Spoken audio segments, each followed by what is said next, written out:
Oh, Alex Malt, we're back. We're back. We looked at the chickens. We saw them. We did. Again, we revisited the chickens. We revisited the chickens. They're doing great. We shared a joint. We did. Expertly rolled. Thank you. Thank you very much. It's always fun to see how Dawn's going to navigate her complicated historical notes fresh off a joint. Will it be as articulate? I don't know. Let's find out. History, I'd like to follow me down the rabbit hole. History, I'd like to, frankly, I want to know. Hello, and welcome to HILF, History I'd Like to Fuck, where history is a party and everybody's coming. I'm your host, Dawn Brody, and this is part 2 of the Lewis and Clark expedition back again, in which we follow our intrepid crew back from the edge of the wild and unmapped American West to a place somehow suddenly even stranger to them, home. And in part 1, we met the crew, leaders Meriwether Lewis and William Clark, and their assemblage of dudes that they called the Corps of Discovery. We made the acquaintance of the French fur trader Toussaint Geberneau and his Native American wife, Sacagawea, who is then nursing their newborn baby boy, John Baptiste. We were with them when they met their first grizzly bear, and that make-or-break moment when they stumbled upon a mysterious river and had to roll the dice on whether to follow it, and if so, which way, right? And we did it all with my guest, comedian Alex Malt, who, when we first sat down, admitted that as a child he thought it was Lois Clark, as in a mashup of Lois Lane and Clark, Superman's alter ego, which that would have also been a really good story. Ahead for us, why the first travelers to Yellowstone and Old Faithful thought they had found literal hell on earth, how Sacagawea's son finds himself as an adult in the royal court of Germany, and the mysterious and tragic suicide of Meriwether Lewis shortly after they return home. You rejoin us at my kitchen table, smoke them if you got them, and let's get started.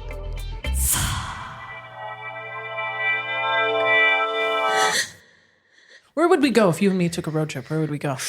Right now, I just want to see a bison. That's a bison? Yeah, buffalo. Yeah. Have you never seen one? No, I have. Oh.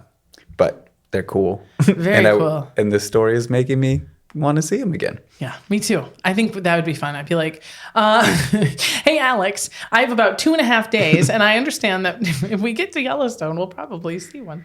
I do like the steam when you see those pictures of like their nostrils and the steam coming off. I went to Yellowstone like 8 years ago in May, and it was really cool because it was snowing at the time, and there was like not a lot of tourists there. And like when the geysers went off, they were just like crazy steam plumes. But because I click on every one of these articles that comes up and I started getting targeted because I went there, there's just like constantly tourists in the park trying to get close to buffalo and taking pictures that get mauled by buffaloes. I get every article every time. They're like, you probably want to hear about this. And it's like the Yellowstone newspaper, and they're so sick of it that they're very mean towards the people who get mauled. Who cares? And they're just like, another idiot tourist gets mauled by a buffalo.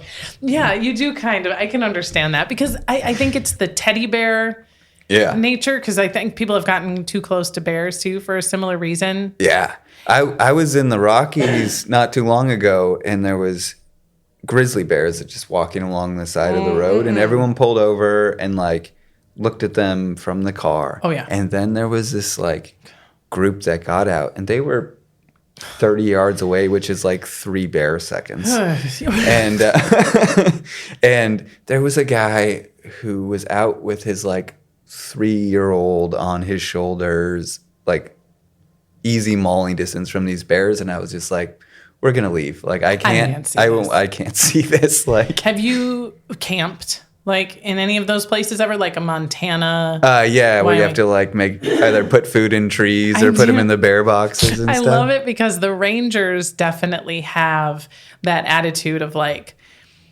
I am not going to stand between you and a bear. Okay, I'm probably not even going to come out of my house. I will identify the remains. That's exactly right.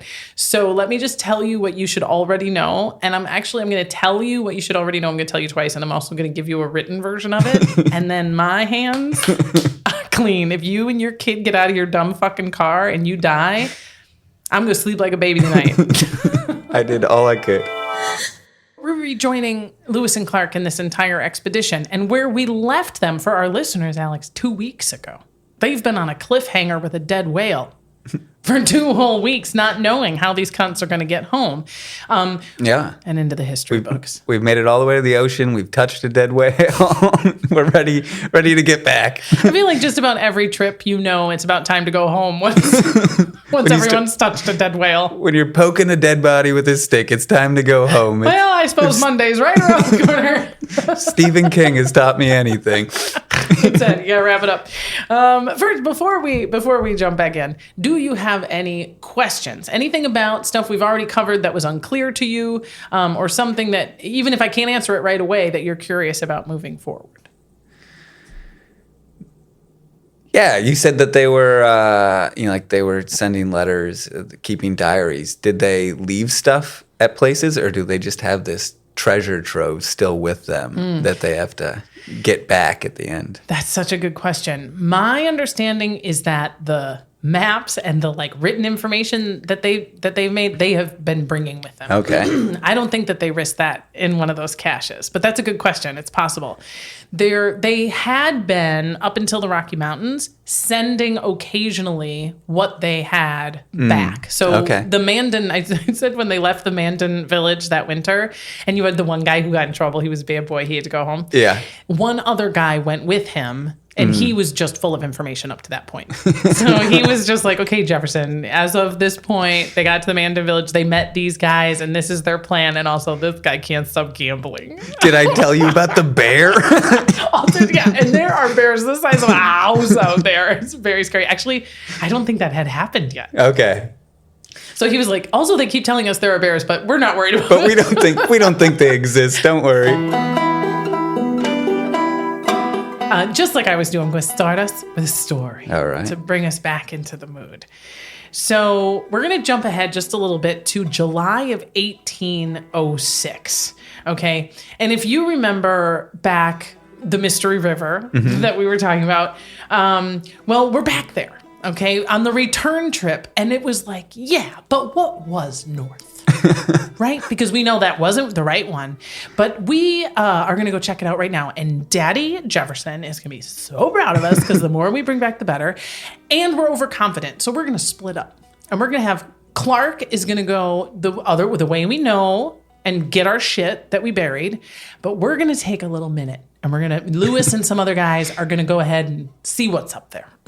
They needed a horror movie to have existed back then. That's exactly Don't right. split up. Don't split up. And for exactly this reason, shortly after they split up and Lewis and the guys are on their own, they see a group of Blackfeet Indians. And this is like, dum, dum, dum, because both their white European sources and the Native Americans were like, you might want to watch out for the Blackfeet. They're not nice. They don't want to trade with you. They can be very, very scary and very violent. Just kind of watch your ass, right? They spot, and you also know there have been various times on this trip that they're trying to find Indians and just walking around kind of clapping their hands and yelling, we'd love to meet you wherever you are. So when they see the Blackfeet Indians, Lewis writes in his journal, it was an unpleasant sight. However, I resolved to make the best of our situation and to approach them in a friendly manner. I'm not going to run away. Hi. This is so great to meet you guys. Hi, Blackfeet. We've heard so much about you. All nice things. This is a really good day. And he finds that they're not mean. Yeah. No, they're very nice. And they're very quick to get off their horses and talk with them to the extent that they can, which isn't very much. And they even agree to camp together that night. Because it's almost dusk and let's get to know each other, cook food, we'll show you some cool shit.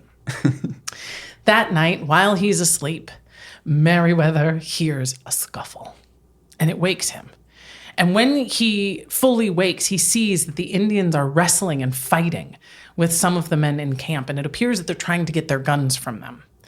And some of the Indians have stolen the guns and run off. One of the guys got pinned down, and one of the expedition men has stabbed him through the heart, and he bleeds out and dies fast. Meriwether, our red-headed scientist, jumps on his horse and takes off after these Indians. We can't lose these guns. Like, in addition to needing these guns to, like, eat and protect ourselves against grizzly bears, if we're going to trade them, if we're going to give them in some sort of transaction, we can't let these just go. Lewis chases after them for a while and eventually gets a high ground and shoots one of them. Is almost certain it's fatal. They get their guns. They also take what's left behind from the Indians' food. And they are like, we gotta get the fuck out of here. Because some of the communication we did have last night was these guys are with a huge party. So they're like, get the fuck. So they go back. Turns out these were the nice ones we found. Yeah, exactly.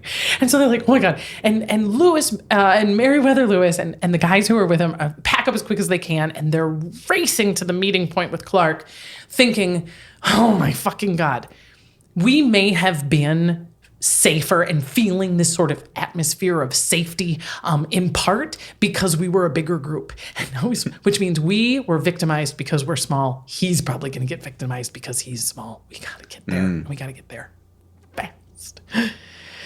Now, I'll leave you on that cliffhanger, and I tell you that part of the story first, again, to remind us of the interpersonal dynamics. It turns out the Blackfeet Indians had nothing against the Lewis and Clark expedition. They were not remotely nervous about the whites. They need guns. And they saw guns. And they were like, twofold. We need them guns to protect our land and to stop other trade from starting on our own deal. And we can't have anyone else have these guns. Like, we know you want to trade these, but next tribe that you're going to find. So, like, our number one job when we see white guys with guns is get their guns under any circumstances. And it is yet another reminder as we go that, like, while I am telling the story of, like, the white Europeans, because I have a daily journal from these guys, right? We don't have a written language from our Native Americans. So we are piecing it together, but they clearly have an adventure of their own. They need one of those gun trade-in booths like you have in the inner city. That's right.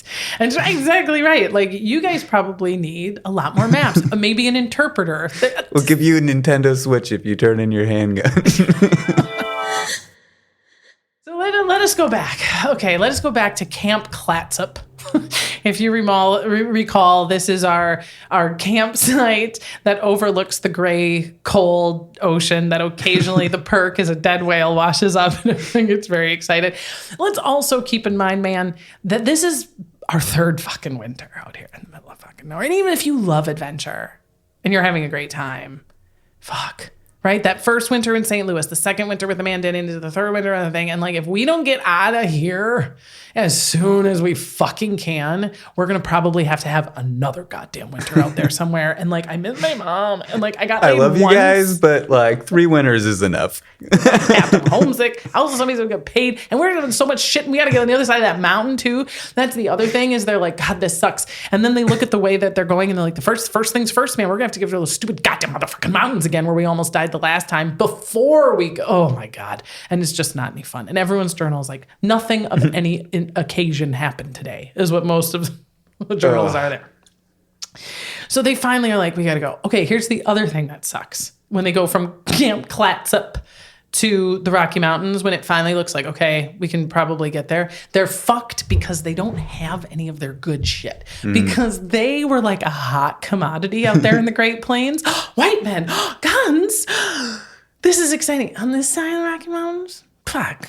We got white guys here all the time. You know what I mean? They have nothing to offer. You're old dudes. Get out of here. We got guys coming in on boats with like all sorts of interesting things from China, from all over the world. And you guys are just sad and hungry and cold. You guys are boring. Have you met these Chinese people? They have silk. Yeah.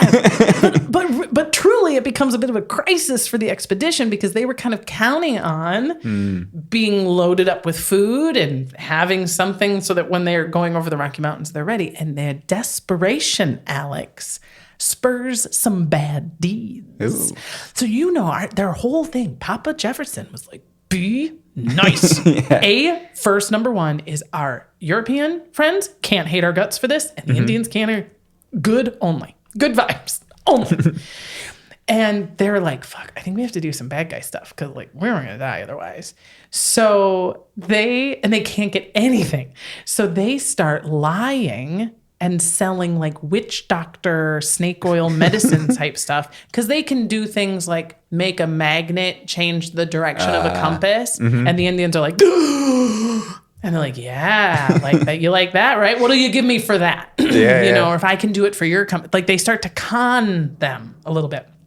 They have some materials that you throw into the fire and it changes the color of the fire. And then they'd be like, yep, that means you should give me some corn. That's what that, I mean, they're just, conning and all, I mean, it's And this was in their journals, huh? And that's how you know they're actually good guys. Cause they're like, and they even say, we felt like it was okay because we absolutely needed it. We were desperate. It's not a big deal. We're just sort of giving them a little song and dance. And that's how the old Kentucky switch was invented. That's right. They do, though. The worst thing they do is they straight up steal a canoe. They desperately need a canoe, and no one will trade them for it, and they can't find the wood to build their own, and they eventually are like, in Oregon, they can't find the wood. I know, right? They've already moved a little closer to the Rocky Mountain side, but they're like, shit. So they steal. I mean, yikes. But then they get to the Rocky Mountains and they re-meet the Nez Perce. If you remember, these were the tribe that when they saw hungry Clark coming out there, gave them some smoked salmon and everyone got diarrhea. So they see the Nez Perce, and they also had left their horses with them with sort of a friendly like, wow, we're going to need these when we come back. And they have them. The Nez Perce like, 15 horses. You gave us 15 horses. There you go. And they were like, and your government is very exciting, blah, blah, blah. We know. But we're just really curious. Are you going to go now? You're not going to go now over the mountains, right? And they were like, yeah, we are. Cause like, oh my God, we're so bored. And like, also we're really homesick. So we were thinking now. And the Nez Perce are like, it's too soon. The snow is too deep. And we go, okay, bye. They get on the horse and they go. And like 4 days later, they turn around and come back. And they're like, you guys never can believe it. You won't believe what was up there. It turns out the snow was too deep. Can you believe it? I mean, if somebody would have told us, it would have been really helpful. But then they also, who knows? Maybe you were wrong about the Blackfeet, you know? I'm not going to say we haven't made any mistakes. So they come back, they're like, God, we fucked that up. And maybe because they were a little bit more endeared to them, they might have finally agreed to like give them a gun. But they were like, do you have any guides? What would we need to do to have one of you guys? Because we know you don't do this all the time, but one of you guys knows how to get over there, right? And they get 2 guides to take them. So keep in mind, the last time they came over the Rocky Mountains, they almost died. It took over 2 weeks. This time, it takes 6 days. And when they get to the other side, they literally do a, wait, what? That was it? Oh my God. I mean, this is what we need you guys for. This mapping and these guides, like, wow, what a difference.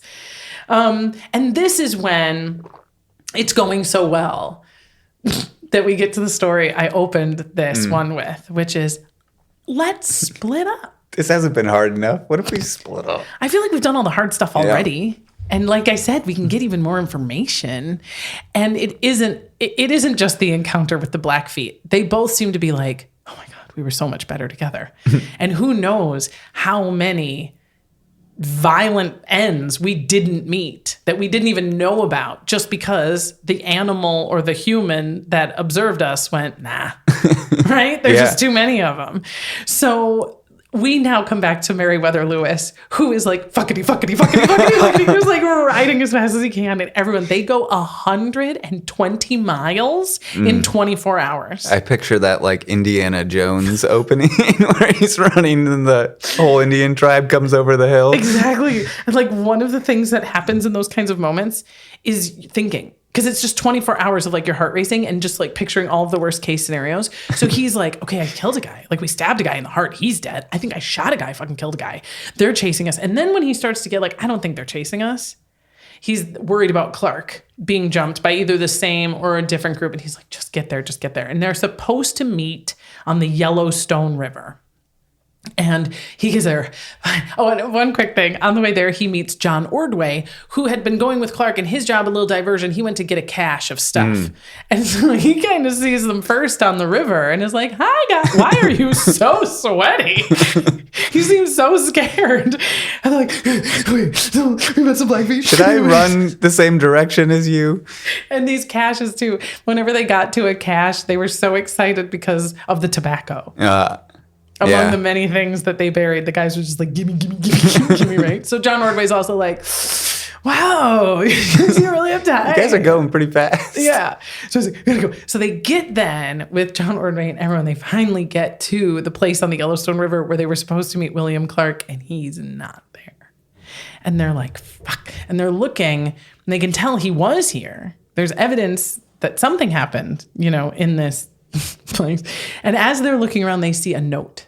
A handwritten note, and it's from William Clark, and he just says, sorry, it was I couldn't find enough trees here because I was going to build a canoe. There weren't enough trees here, and also the mosquitoes were the worst. BRB, see you downriver. You'll find, it's hard to miss. You go downriver, Yours truly. XOXO Clark. And so Meriwether was like, fuck, right? He thought he could finally rest. So he's off again to find Clark. Now, in the meantime, our guy William Clark has had his own journey with his. He got horses. He got 17 horses, which was great. That was like a huge haul. The trick is, though, that these horses, as we've talked about, are trained. They're all, trained by the American Indians. So they will automatically, when they see a buffalo, they just run as fast as they can in circles around the buffalo. It's like a dog and a squirrel. Exactly. And it takes a couple days, and they're finally like, Jesus. They can't go very far because as soon as a horse sees a buffalo, it takes off and just runs circles around them, and they aren't able to get them to come back. And there was nothing but buffalo in the plains in those days. You're not wrong. It's sort of like if every time you saw a Del Taco, you'd just stop and drive around it 10 times. It would take you a long time. Except every time you saw Del Taco, it was a herd of Del Tacos. Exactly. So they finally are like, what the fuck? And we can't, these are the horses. We got to have horses. So they finally figure out a way to get a guy to go ahead of the group and be like, go on, get. Get all the buffalo to be out of visual range so that their horses could stay in a straight line.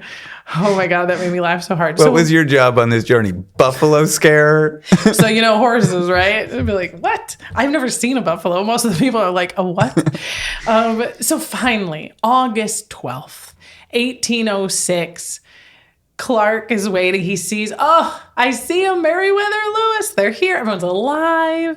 This is so great. And they're like, yep, we're alive. But then they get Meriwether off the boat on a stretcher.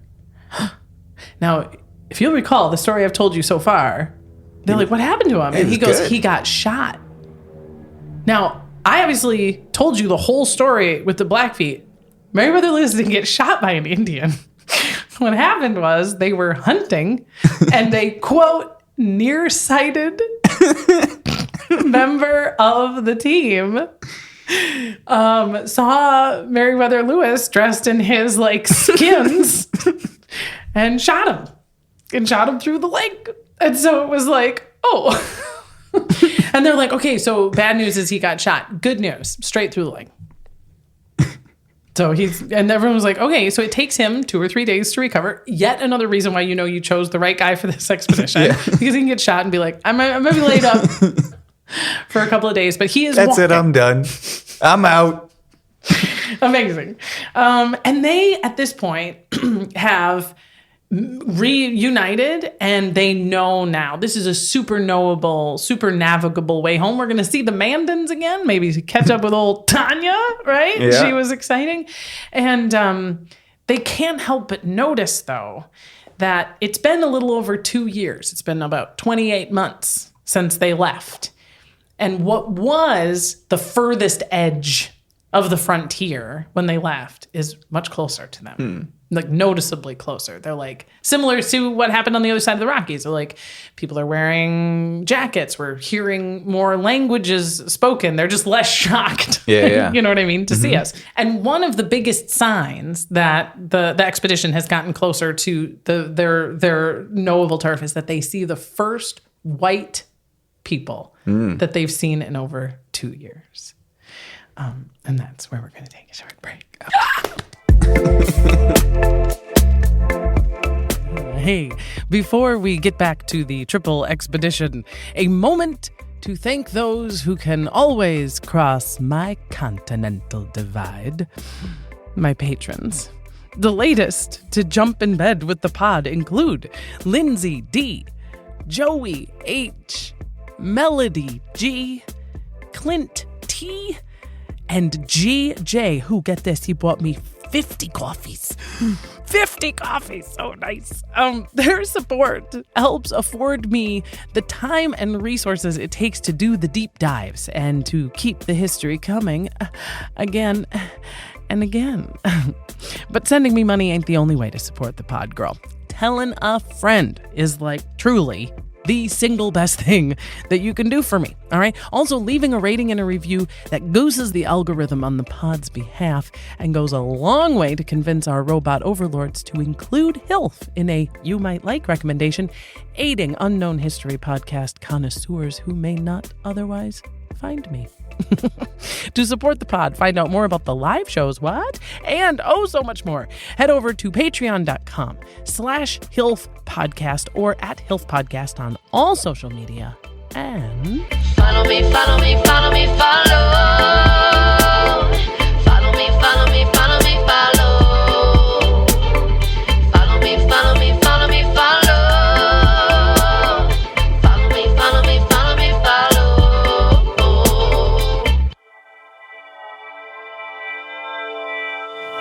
we're back. We're back. We're back to the back again. And we've reached that part in the trip where you feel like the trip is almost over. They're feeling the same thing we are. We Most must accidents be happen close to home, right? That's exactly right. It's like they're like, I don't need to wear my safe belt. I'm just going to, Ralph's. But yeah, this is exactly the time when things can get hairy, and it also feels like I can finally relax, right? I know what's around the next corner. The quantity of unknowns, anyway, is limited, right? And I told you when we left off that they saw the first 2 white guys that they'd seen in 2.5 years. They're not just any old white guys. It's Joseph Dixon and Forrest Hancock. And they are entrepreneurial fur traders who are eagerly trying to set up this commerce that Thomas Jefferson is so excited about. And they had kind of thought they were the furthest west any white guys had ever got. You know what I mean? So they're like, wait, wow. And Lewis Gardner's like, well, wow, you guys are pretty far out here, huh? And they're like, well, yeah, we thought we were maybe as far as anyone has gone. You guys are some great English-speaking white Indians. Yeah. And they were like, well, how far have you guys gone? And they were like, all the way. All the way. And they're like, wait. We touched a whale, dude. Yeah, this is Sacagawea. She fucking touched a whale. Like, girl, we went all the way. And they were like, oh, really? And again, because these are entrepreneurial, right? They were like, then we would be very interested in getting one of you to come with us. Turn around, join our group, and be our guide. Think about how valuable it would have been to you fucks to have one of you fucks with you fucks. Yeah. That's what we want. And they all come around. This is such, again, I know I highlight these moments that seem like in the wrong hands, under the wrong leadership. It could have gone completely different. One guy in particular, his name is John Coulter, is like, ooh, this is actually right up my alley. I don't want to go home as much as the rest of you guys do. And like, I think he was also a civilian, which means, some of the guys who had been ordered to go because they stopped at forts were like, yeah, I'd like to go too. Right? And at this point, Lewis and Clark are also in a bit of a bind because they all have contracts. They all have understandings. And we are not home yet. Yeah. Like, we feel pretty good, but like, wow. And they can't risk this happening a bunch, right? So they say to the rest of the expedition, let's take a vote. If we all agree that he can go and take this job offer, then we'll let him go. But here's our stipulation. Say Lewis and Clark, if we all agree to let him go, nobody even gets to ask if they can go. So you can say yes to him, but you are also all agreeing nobody will even entertain another offer if it comes along. And they all vote yes. Yeah. Good luck, John. We hope you make it out there. Isn't that beautiful? None of us want to go anyway. Yeah, and maybe we do, but like we'd like to see if you die first. I mean, that won't hurt our decision making. And then their next stop, they're back at Mandan. Oh, hi guys. They were like, how'd it go? And they were like, crazy nuts. We almost died. There was it's a lot. And this is where they leave Toussaint Réverneau and Sacagawea and their baby Jean Baptiste, right where they found him. They pay a Toussaint $500. He, I'm sure, splits it right down the middle with Sacagawea, probably puts some aside for the baby. Yeah, They college offer him, fund. they say, you guys are great. Would you like a place in Illinois? We're probably going to be pretty fucking famous when we get back. And Illinois is the edge of the frontier, and we can get you a house, and you guys can live there.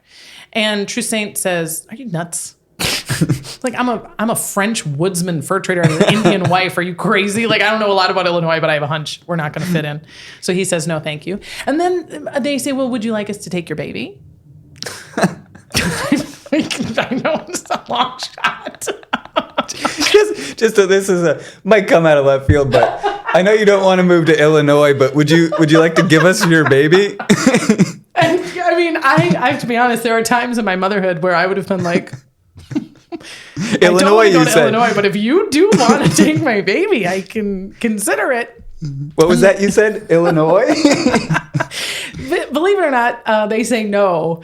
But the Jean-Baptiste story is not done Thank you, yet. but no. Thank you, but no. He's great. Once he starts teething, we'll talk. But they shake hands and they go their separate ways. They do, however, in the Mandan village, find a chief. His name is Shahiki. I'm probably pronouncing that wrong, but I wanted to give it a try.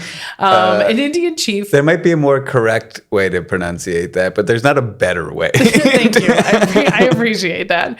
And the Lewis and Clark are like, God, we're pretty close to home. Like, we know how to get home. And boy, Papa Jefferson would love a real Indian.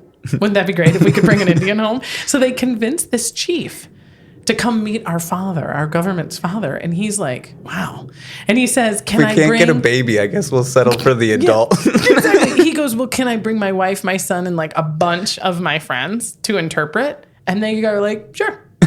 Okay. And I wish I could give you a lot more information about like who he is and what happened to him, but he's like, fine, fun. Let's go.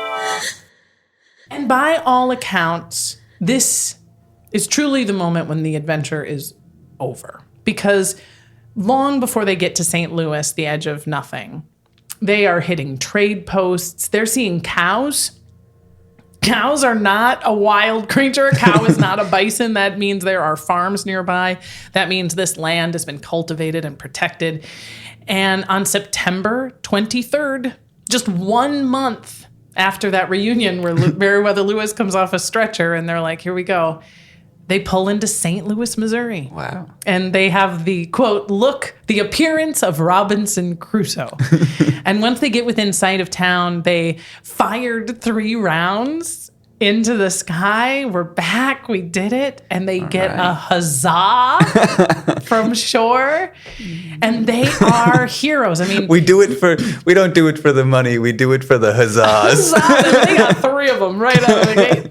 And like, not everybody knows the full story of Lewis and Clark, but surely everyone would agree these are among our like earliest celebrities. They are famous. They went to Mars. They went into the, crazy unmapped alien and they all survived except for the guy who died of the appendicitis. They're like, yeah, we marked his grave, by the way. It's actually not that far from here. And they write all the newspapers, all of the forms of communication. One of the things I found really funny is that in Britain, now keep in mind, this is 1806, okay? We are only 6 years away from the War of 1812, which is the Revolutionary War Part 2.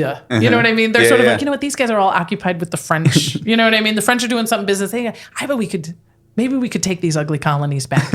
And they do burn the White House to the ground. But they lose. But, they're pissed. Yeah. They're still just like, these fucking nasty, yet they think they are better. And so their version of the Lewis and Clark expedition in the London Times is that it was a hoax. They made Fake it all news. up. They said they got to the whole thing. Fake news. They made it all up.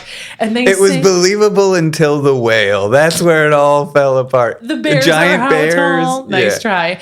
And they say a gentleman of unquestionable veracity said that he knew someone, I'm not kidding, who saw Lewis in a winter camp and he couldn't possibly have gotten where, and everyone was like, relax. Everybody else is like, they did it. And it was awesome. They have a daily journal.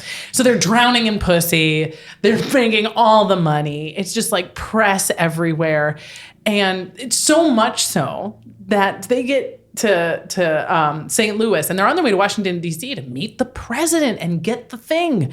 And Clark doesn't go because he's wooing a lady and it's going pretty good. And so, Got to see about a girl. got to see about a girl, and she marries him. Duh. Their journals are selling like hotcakes. Patrick Cass is the first one to publish his. He makes a bunch of money. A few years later, a guy named Nicholas Biddle, who wasn't on the expedition, does the hard historian's work of getting as many of the diaries as he can and publishing a separate book that sort of highlights all of them.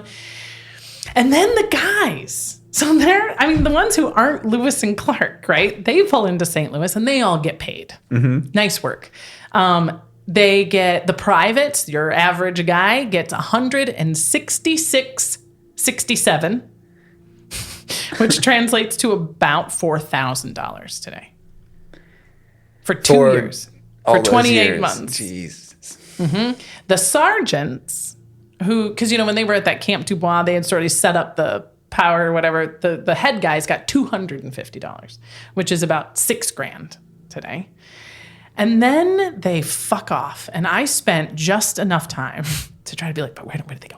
Right? Where did they go? And how many of these guys do we know? These single dudes on a famous expedition. Because we don't know most of their names, their last names, their middle initials. People are like, yeah, his name was Nick Simon. And then they were like, well, I don't know. You know what I mean? About a third of them completely disappear from the historical record. We know nothing. Zero. About a third of them settle into quiet lives because they got paid land too. They got the money and they got a land grant. So they're like, great. And they set up a farm and they live a quiet life and they spend their money and occasionally people gather around and hear about the time. You know what would make this land better? Sacagawea's baby. We need to get us a little Jean Baptiste in here. And then the other third go the way of John Coulter. And they're like, boy, do I have a marketable set of skills. And they get, in exchange for their expertise, they get shares in these huge companies that are mining, fur, whatever they're interested in. All the commerce that Thomas Jefferson was so stoked about. But our guy, John Coulter, there's more to his story, okay? I found out like where he went, right? So he turns around after all of his buddies are like, we vote for you to go make a ton of money, man. Have fun. Yeah. And he's like, bye, guys. He turns around and goes with these two. He spends 4 years out there in the upper Missouri and Yellowstone River. So he pretty much stays between that Mississippi River, Rocky Mountain. Like he doesn't cross the Rocky Mountains again, right? He is the first white man to see Yellowstone. And you and I were talking about how crazy Yellowstone is, right? So he comes back and he's telling people for the rest of his life, there is water so hot that it never freezes. It burns you, like the hot springs. And they're like, okay. Yeah, I was going to say, that's a story you don't believe. Exactly. He tells them that there are pools of boiling mud that reek of sulfur. He tells them that there are great jets of water that just shoot out of the flat ground like it's the bottom of a waterfall, but it's coming up. And people they don't believe him, but they start to piece together all this stuff and they call it Coulter's Hell.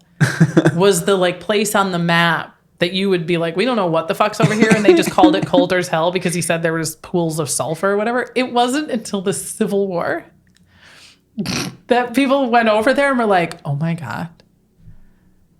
Hot water, boiling sulfur, pools. And yes, he was. And can you imagine? Is he dead at that point? Yeah. Probably, yes. Poor guy. Yeah. Never got his vindication. And I mean, what do you do? This is one of the reasons. I think we should go back to calling it Coulter's Hell. That's a good call. I think. That's a way better name than Yellowstone. Right? Coulter's Hell, a better definition, Yeah. and gives this guy way a more break. accurate. It'd be a nice tribute. We do know that Toussaint Cabello, after they leave him back at the Mandan village, he works briefly for William Clark, because William Clark is political. He has a life where he works for Indian relations, and he's a great touchstone. Sacagawea, we know so little. In fact, most historians will say, we don't even know if her name was Sacagawea. Really? I don't know if, not only am I, that's how a pronunciation that I received, it is spelled 10 different ways in 10 different places. They abbreviate it to just Sac sometimes. I get it. Which I'm sure is gentle. Some sources say she died in 1812. No explanation for how or when. And some said that she ended up working on a ranch in Wyoming and died in the 1860s. But we don't know. Your guess is as good as mine. Now they're kid. Buckle up for what happens to John Baptiste. Oh my God. Okay, so I told you that when they left the Mandan village, he's a little baby. He's 2-ish. And Meriwether Lewis was like, I'll take him. And they were like, well, he does ultimately, for reasons lost to history, end up living with William Clark for a while. And he's educated in St. Louis. And while he's in St. Louis, through his connections with Clark, he meets a German crown prince who takes him back to Germany with him, where he lives and sort of is this like a phenom in Germany for a few years. Wow. Then he comes back to the United States, which just the travel alone. I mean, these are the sort of moments in history where we're like, he went to Germany. You're like, you know how hard it is to get to Germany, like the boats and the thing and the crazy. And he nuts. never talked about his mom at all. I'm assuming I would think he did. I mean, I would hope he did. So then he gets back to the United States and he works in fur trading and guides. He's a natural guide out to this place until he catches the gold fever. And he ends up going out and being part of the California migration into the gold rush. What a life. I mean, this is another one you want to keep a jar of. Yeah, that's wild. York, Clark's slave, continues to live with Clark for a while. And then he's eventually freed in 1811 and goes on to open his own hauling freight business. Great.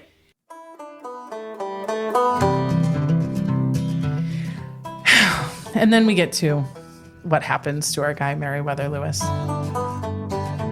Trust me, man, I have, to the extent that I can, as I'm sure many did before me, scoured his notes in the side of his margins, looked at some of the particular stuff he was sketching, trying to get my, like, where is this where's this depression inner and darkness? where is this darkness coming from?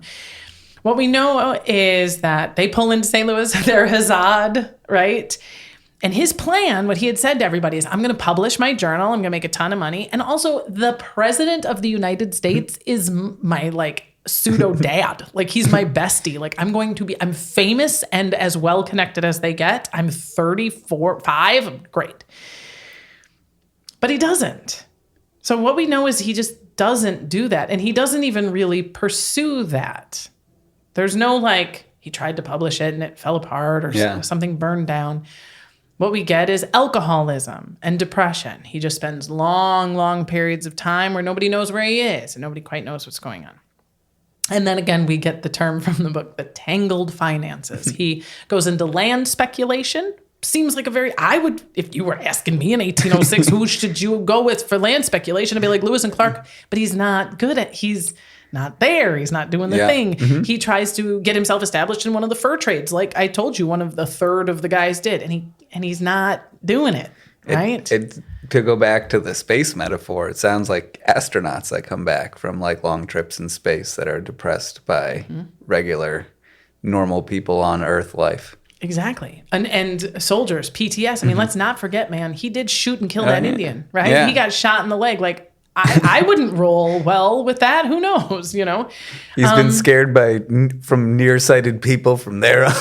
He doesn't know who's when nearsighted. I see a guy with glasses, I'm like, nearsighted or farsighted? I could never wear my elk skins again.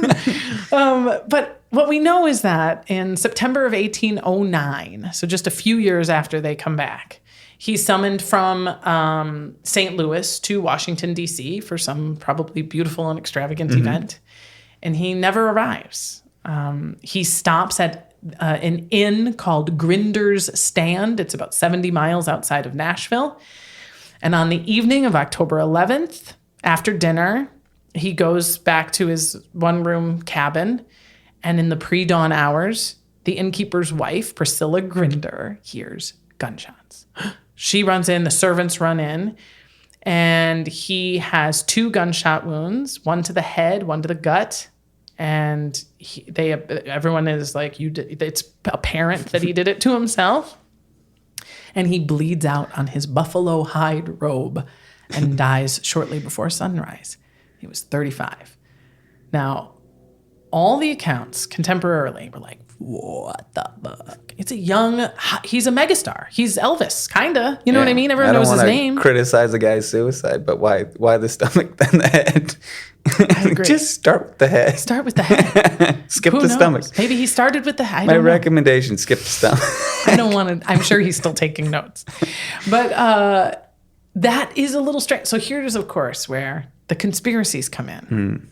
Shot twice. Anytime anyone's like, he shot himself twice in the back of the head, it's like, I don't know. Like, this isn't quite that. But, right, he is the president's best buddy. He is in land speculation. He is in these fur trades. Like, he could have, had a lot of enemies. And then there was a whole other treatise that was like, oh, you know why Meriwether Lewis killed himself? It was the side effects of malaria. And one of the things that can happen if you've had malaria and then recover is a certain amount of dementia and depression in a certain number of people. And then there'd be another article written about a potential assassin. But I think 2 things this overlooks, any of these sort of other theories. I think it comes from the inability to accept that someone who is incredibly bright and very successful and has a lot to look forward to can't be so depressed they kill themselves. I think that is a frequent misunderstanding. That how could he? And you're like, well, because that is nothing, doesn't really have anything to do with it, right?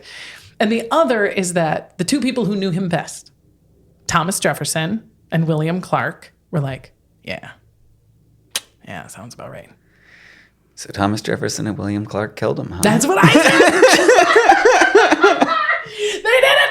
That's They what did I'm it. saying. They killed him. They probably ate him. If I have learned anything from watching episodes of Castle. Oh, man. Yeah. I mean, when I was trying, because I kind of wanted, I thought, oh, maybe I can give him a nice hook of like a really plausible like conspiracy theory. Yeah. But I can't, because even William Clark was like, yeah, he was dark. He was dark, man. I don't think that you spend 3 winters doing nothing but talking. Yeah. And not get occasionally to the like dark center. We were trying to talk about the whale, and he kept being like, yeah, but have you ever contemplated the darkness that is human nature? He looked at the dead whale and said, that lucky son of a bitch. I should have known. Yeah, we should have known when he named the whale Lucky. Yeah. Oh, it's terrible. Okay, now I do have, though, as my parting, I didn't want to leave you with Meriwether Lewis kills himself, and I'm certainly not making light of suicide. But these are the historical records as we have them. But here is, I'm really going to pat myself on the back right now, Alex, because I got through the whole second half stoned as a goat, and I'm fairly sure I'll find out when I edit it if I got any of my shit wrong. But I didn't let slip this nugget. It is possibly my favorite part of the whole story. Okay. And if you go back ever and listen to these episodes again, dear listener, which I know my mom, every now and again, my mom says she goes back, she listens to them again. If you're ever going to do like a repeat listen, you will be able to go on that whole journey we just went on with this knowledge in your heart. And it actually makes it all the better, which is why I couldn't tell you at the beginning, because I would have gotten far too distracted and I would have come back to it too much and it would have thrown us from the story. But here's the fact. The Lewis and Clark expedition had a dog with them the whole time, a giant Newfie, a Newfoundland, named Seaman. that they got as a puppy in Pittsburgh. When, if you'll recall, when Merriweather was doing his Harry Potter Hogwarts buying of things. We need a Newfoundland. One of the things he got was a $20 puppy. And he said, we're going to need this dog because most of these guys can't swim, which is also crazy. And Newfoundlands are big enough to be flotation And they're water devices, dogs, and they save people, and they're warm. And he thought, we could use a dog, which I couldn't disagree. I couldn't agree more. There's no entertainment. There's no TVs. There's no radios. There's no nothing because those don't exist yet. So what are a group of 40 guys going to do to entertain themselves? Well, we better name this dog Seaman. Give them something to talk about for 3 3/4 years. It will really juice up a podcast, I'm sure, in a couple hundred years. And but it also is another little element of Meriwether Lewis's sort of genius of what you need. He could have gotten another gun. Yeah. With that money. And he was like, I feel like we need a dog though, man. And this dog, they all fell in love with him. They called him our dog. It wasn't just Meriwether's dog, even though he was. They called him our dog. And they called him our dog because it was better than calling him Seaman. It kind of rolls off the tongue. Thank you for saving this till the end because it would have been terrible all podcast long. Oh, well. See what I mean? I wouldn't have been able to stop. Yeah. But they also ate a lot of dogs on this trip. Native people and they often did. And they were like, but we don't need Seaman. Oh, by the way, it was a sperm whale. I neglected to tell you it was a sperm whale. Oh, and he was so good. He'd go out and he'd get squirrels. He brought back an entire antelope once. He swam out and caught an antelope and brought it back. So I would say that's a pretty good skill. He would patrol at night, warn them about bears. He one time drove off buffalo from stampeding their camp where they slept. And more information than Sacagawea. I mean, truly, there's one point in the story where Lewis and Clark performed surgery on Seaman's leg. He had an artery was severed from a beaver bite, and they're like, hold everything and lay down and fix him up and make sure that he's okay. There's also a moment where the Indians steal. Seaman got a beaver bite. No jokes there. There's a point where the Native Americans were really impressed with him, and they were like, boy, this dog's really smart. And they stole him.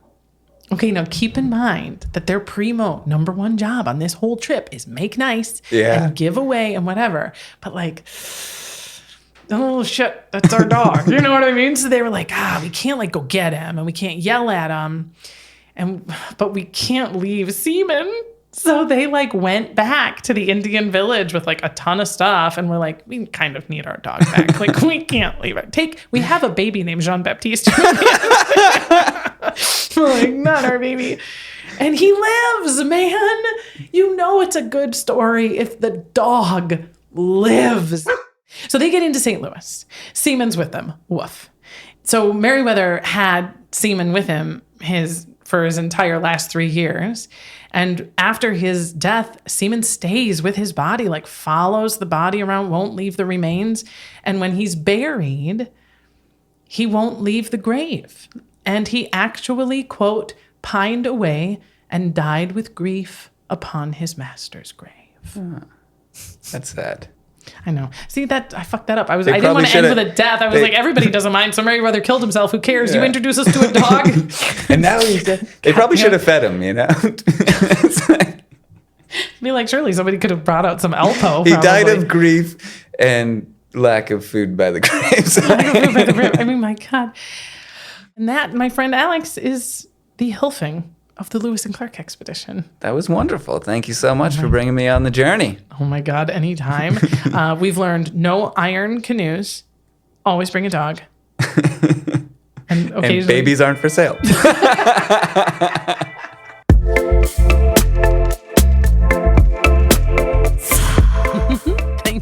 Thanks again to Alex Malt. Find all of his stuff, including updates on his upcoming special, at Alex Malt or via the links in the show notes.